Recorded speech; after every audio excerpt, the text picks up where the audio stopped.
दो प्रेमी मंदिर में विवाह कर रहे होते हैं। तभी एक राजा जो उस रानी से एक तरफा प्यार करता था, रानी के प्रेमी को मार देता है। उसकी प्रेमिका रानी उन सब पर आक्रमण करने लगती है। राजा अपने तलवार से उसका भी गला धड़ से अलग कर देता है।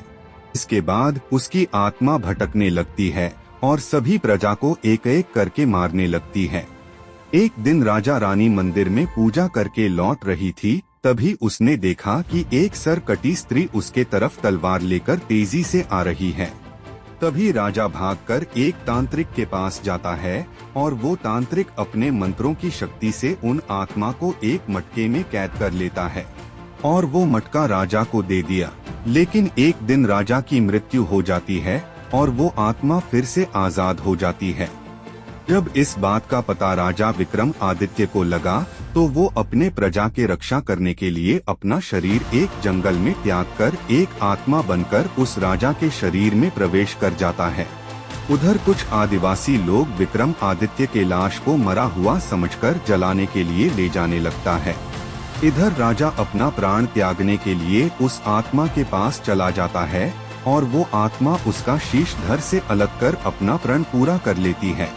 इधर जब राजा विक्रमादित्य को आदिवासी के बारे में पता चलते ही जल्दी ही वह से आ जाता है और जलते हुए आग से कूदकर बाहर आ जाता है।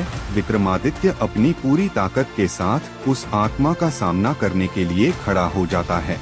आत्मा उस पर हमला करती है, लेकिन विक्रमादित्य अपने ढाल और तलवार से उसका सामना करता है। आत्मा चालाकी से विक्रमादित्य को चकमा देकर उसके पीछे पहुंच जाती है और अचानक से हमला कर देती है।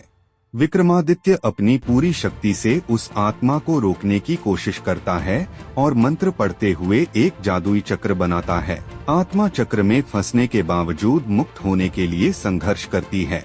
विक्रमादित्य उसे शांति देने के लिए उसके दुखों को समझता है और उसे क्षमा करने का आग्रह करता है। आत्मा विक्रमादित्य के आग्रह पर शांत हो जाती है और उसकी आंखों में आंसू आ जाते हैं। आत्मा शांति पूर्वक विक्रमादित्य के सामने विलीन हो जाती है और अंततः मुक्त हो जाती है। विक्रमादित्य की विजय के बाद प्रजा खुशी से झूम उठती है और उसे नायक मानती है। विक्रमादित्य मंदिर में जाकर उस आत्मा की शांति के लिए प्रार्थना करता है।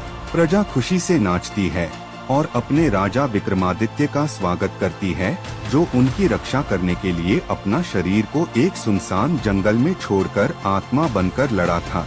विक्रमादित्य अपनी प्रजा के साथ मिलकर अपने राज्य के भविष्य की योजना बनाता है ताकि ऐसी घटनाएं फिर न हो। विक्रमादित्य अपने प्रजा से वादा करता है कि वह हमेशा उनकी रक्षा करेगा और उनके साथ रहेगा। विक्रमादित्य मंदिर में एक दीप जलाकर उस आत्मा को अंतिम विदाई कर देता है। विक्रमादित्य समझता है कि राजा का कर्तव्य सिर्फ युद्ध करना नहीं बल्कि न्याय और करुणा दिखाना भी है। प्रजा में उस आत्मा और विक्रमादित्य की वीरता की कहानी हर तरफ फैल जाती है। लोग उनकी प्रशंसा करते हैं।